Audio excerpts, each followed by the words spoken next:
Hey, this is Dr. Alex G, and I hope that you're being safe right now.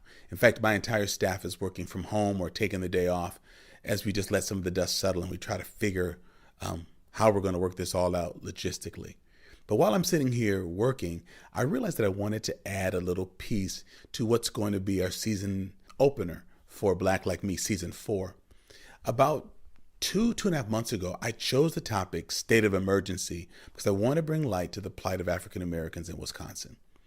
But as luck would have it, as we're about to drop it, it might sound to some as if we have co-opted the national state of an emergency or worldwide state of emergency in which we find ourselves.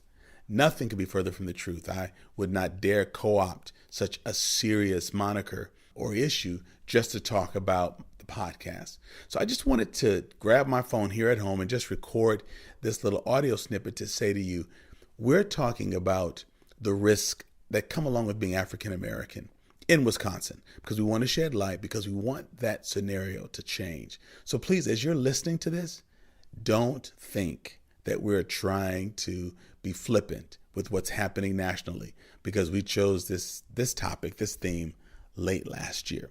So as always, thank you for being a part of Black Like Me. Thank you for your support. Thank you for being patient as we waited to drop Season 4. It's going to be eye-opener and really powerful, and we will continue to bring you the type of programming that you've become accustomed to here at Black Like Me. Thank you so much for your support, and as always, subscribe, listen, share, learn, and do better.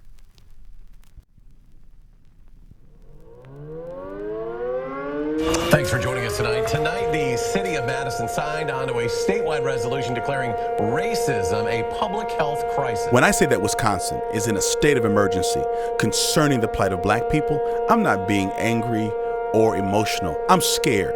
Think about this. What if you lived in a place where people who looked like you fared worse than anybody else in the areas of education, mass incarceration?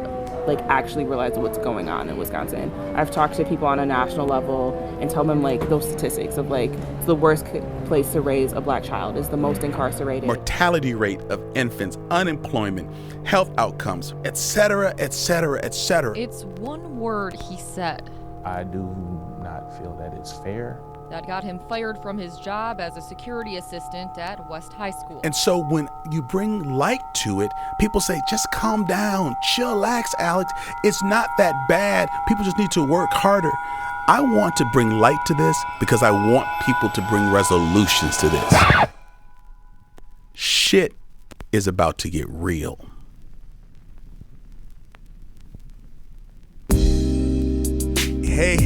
Hey, good people. Grits or cream of wheat? Who the hell is racist? Does anyone ever ask if they touch your hair? Black Like Me. You're listening to Black Like Me with Dr. Alex G, a podcast that invites you to experience the world through the perspective of one Black man, one conversation, one story, or even one rant at a time. Here's Dr. G. Black Like Me. Hey, good people. This is Dr. Alex G of Black Like Me podcast, and this is the beginning of Season 4. Did you miss me? Did you miss me? Did you miss me? All right, that's a Sherlock Holmes reference. If you don't watch that on the BBC and Netflix, you don't know what I mean. But hey, I've missed you. My team and I have been thinking about what this series would entail and how we continue to captivate your imagination and your hearts and move you to some type of action based upon what you're learning. And so this has been a good break for me. Give me a chance to catch my breath, have some time with family, but to really re-up. What was just an idea for Season 1 has exceeded my expectations. And so I just want to let you all know that I'm really, really appreciative. I'm really glad about all the things that are taking place, but that you're a part of this. I'm going to have a number of things that I focus on in Season 4, and we may jump around a bit, so it might not be as sequential as we might expect. But I want to talk about the state of emergency here in Wisconsin and what's happening with Black-white relationships, or just how Black folks are faring. I also want to talk about the importance of Black spaces. That's not meant to sound racist or segregationist, but there are certain places, so many places, digital and reality, that are really known as white spaces that are not called such because they're just called spaces. Coffee shop, frozen lakes, ice fishing, Rotary, Lions Club, Elks Club. And so we'll talk a little bit about that in order to explain why it has been so important for African American people, Black people in this country, to maintain their culture and a sense of solidarity by coming together. And then in addition to that, we'll talk about a number of different things that impact our world. I love the state of Wisconsin, but I have to talk about the things that are very disturbing and the things that are very difficult and the things that are going to lead us into a very bad place in order for us to wake up and live into our destiny, our state motto of forward. So please know that as I lead us into this new season, that I'm wanting to open your minds even more to think about my context and how it might relate to your context. So you can begin to think about what questions can you ask, what suggestions can you make in order to make your world a better world. So I'm really excited. I'm going to have guests who have expertise in everything from experience and expertise in everything from gambling addiction to finances in Black America, to educational issues, to leadership development issues, to cultural issues, to higher ed issues. You're going to learn a lot. And I have learned from you that this is a place you come to learn about race relations and it helps you to understand our nation and how it functions better.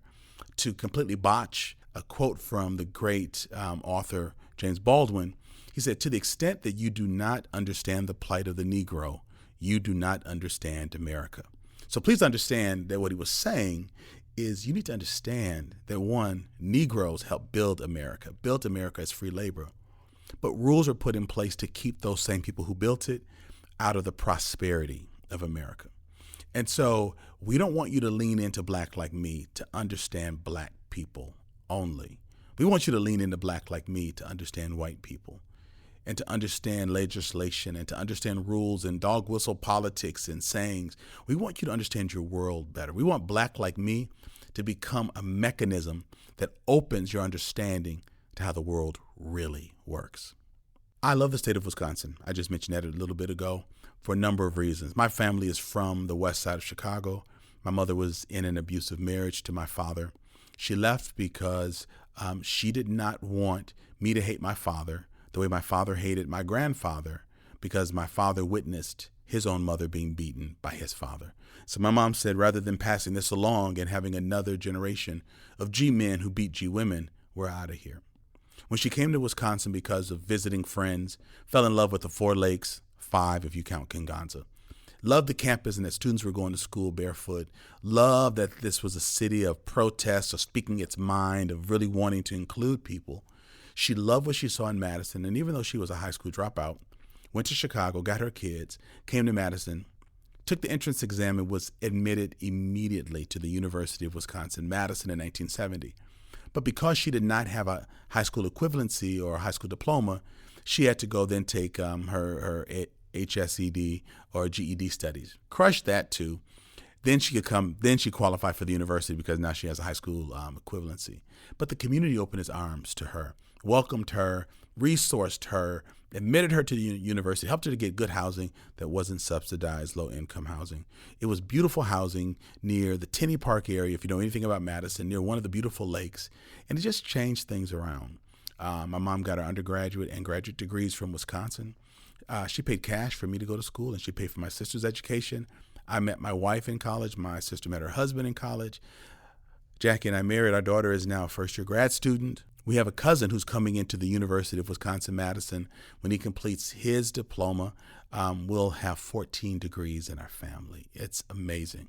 But Wisconsin, specifically Madison, Dane County, opened its arms.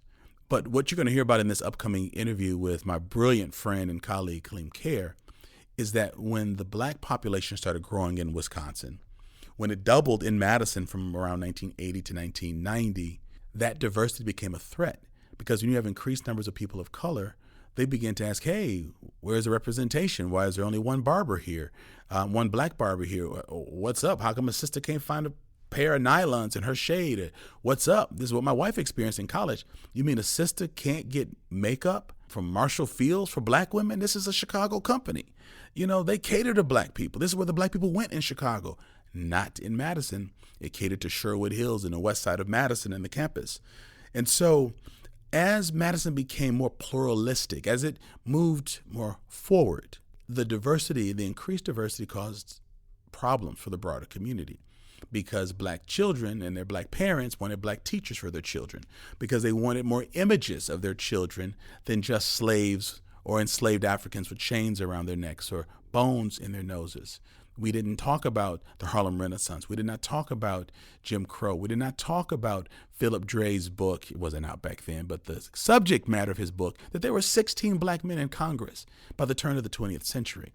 I would have seen life, world, and myself differently had I known that 16 black men were in Congress. We don't have 16 black men in Congress today, and it's 2020, people. But in 1900, we did. 120 years ago, we did. So what's happened that we've taken a step backwards? And what's happened when people like myself and others begin to challenge our beloved state, our beloved county, our beloved city? What happens to us when we say we can do better? Can love be experienced in anger? I think so. My mom in anger whooped my black ass when I got out of line, but I knew she loved me. I wasn't a punching bag, but she did it to correct me. It was called discipline. Now, am I being audacious in thinking that I can discipline Wisconsin? I've been paying taxes here for how many decades? I've been a homeowner for how many decades? I've been a contributor to society for how many decades? So do you have to be an elected official in order to discipline, challenge, check? I don't think so. I think we came to this country, created this democracy, as it's called, so that we could speak truth to power. We didn't want to be under the thumb of the crown where you lost your head by speaking your mind. So at the risk of losing my head, I'm going to speak truth to power. If we stop looking backwards at our forward action, we can look forward and be about it and not merely rest on the laurels of who we were during the 1960s protests against Dow Chemical Company or the Vietnam War. We have a new war that's going on in America, and it is in the heartland. Wisconsin, we have a new war, and it's not in Vietnam. It's in our school districts, and it's in our cool school systems, and it's with our superintendents and our teachers. The Annie E. Casey Foundation funded what's called the Race to Equity report that came out in 2013, basically stating that categorically the gap between blacks and whites, from third graders to eighth graders in reading and math, to economics, to home ownership, to wealth, to access, to attitude, we have the greatest gap of any black-white groups in the nation. That is stated in the Race to Equity report. You can Google the report. I believe the website is racetoequity.net. I will have a link in this podcast so that you can read it for yourselves. How do we, as the only state in the union that has such a progressive motto as forward, be so ass backwards? I think it's because of a number of reasons, but you get to listen to a lot of my guests explaining their views on it. I'll give you just a few freebies. I think it's because the dominant culture didn't listen. I think that because when we asked for more black teachers, the white teachers in the white establishment said, we do everybody. We don't see color. And they didn't listen, and they didn't understand that for young black children like myself, who moved here, Madison, from Chicago, where my entire first grade was black, and my teacher was black, Mrs. Turner never thought to talk to me about slavery or being a second-class citizen or being 3/5 of a person. Why is it that when I moved to Madison, immediately in an all-white setting, except for one other black student, we're the only people of color in the class, why is it that the school district thought that it was important to tell me and the whole world, which my elementary school felt like, were descendants of enslaved people? What did that do? What was its purpose? My mother told me I came home from school with a downcast look in my eyes, and I said, Mom, is it true? Were we slaves? And she said to me, as a college student, she remembers the light going out in my eyes. Well, this podcast and other interactions have allowed that light to come back, and that light is allowing me to see differently.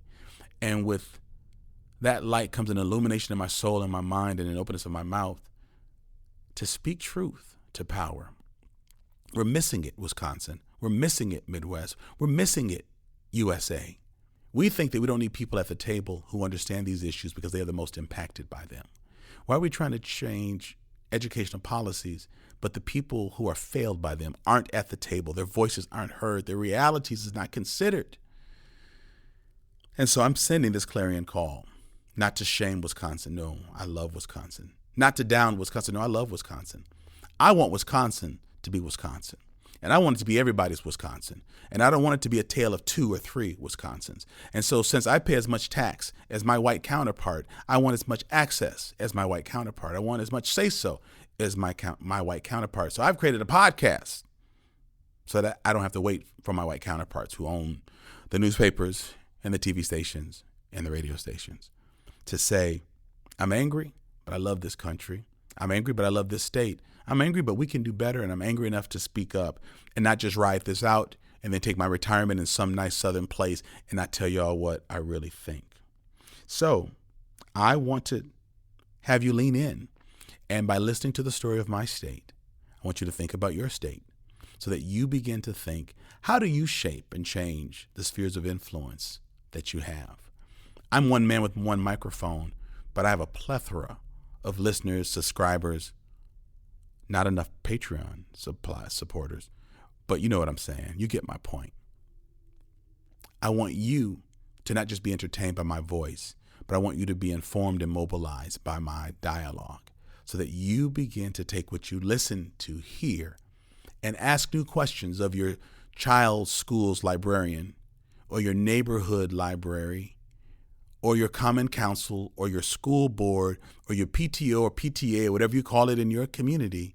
I don't want you to be entertained by me. I want you to be mobilized by the truth of this program, by the strength of our voice, by the conflict of our land, and by the reality that unless we all work together, we're going to all fall and fail together. We have very strategically chosen the title Black Like Me because these issues don't just impact me, although they are inflicted upon me. They don't just impact me, although they may trip me. That if you don't understand that black people are the yellow canaries in the mine, that when they come for us and this fails us, they will fail you because you're poor or because you have special educational needs or your child does. So you need to understand that our histories, as well as our future, they're intertwined. So when you listen to Black Like Me, I want you to think you might have more in common with me than you think. And I don't just mean my white relatives either. So this season is going to be a ride. This is going to be the truest, the clearest, and the most honest that my voice has been on this show because I think we have that much at stake. So I want you to buckle up. I want you to subscribe. I want you to take a moment and to consider being a part of our Patreon team. Those are the folks who support this work so we can continue to bring fantastic programming. You can do so as little as $2 a month. So come on, send a message that you like what we're doing, that you want us to continue, that you want us to keep this strong voice, and you want us to maintain this level of excellence and honesty and integrity. This season 4 is going to be off the hook, and I'm glad that you're here for it. So help spread the word. I want you to make a commitment to share the episodes more, repost them, let people know that we're coming for inequity, we're coming for inequality, we're coming for unfairness, and we demand a better future for our children because they are worth it and America deserves better. If we don't help America be better, it's going to get what it deserves. So get ready for season 4. Ready or not, here we come. Black Like Me podcast. Ooh, Black Like Me, yeah. I want to thank Corey Saffold for creating the music for this podcast, my podcast manager, Tyler Nyland, engineer and editor, Eli Steenlich, my editor, Jeremy Holiday, and a special thank you to WORT Studios, where we record Black Like Me. Ooh, Black Like Me. Thank you for listening to today's podcast. You can find out more about Dr. Alex G's amazing work at www.alexg.com. Black Like Me is sponsored by the generosity of the Human Family Unity Foundation. Ooh, Black Like Me.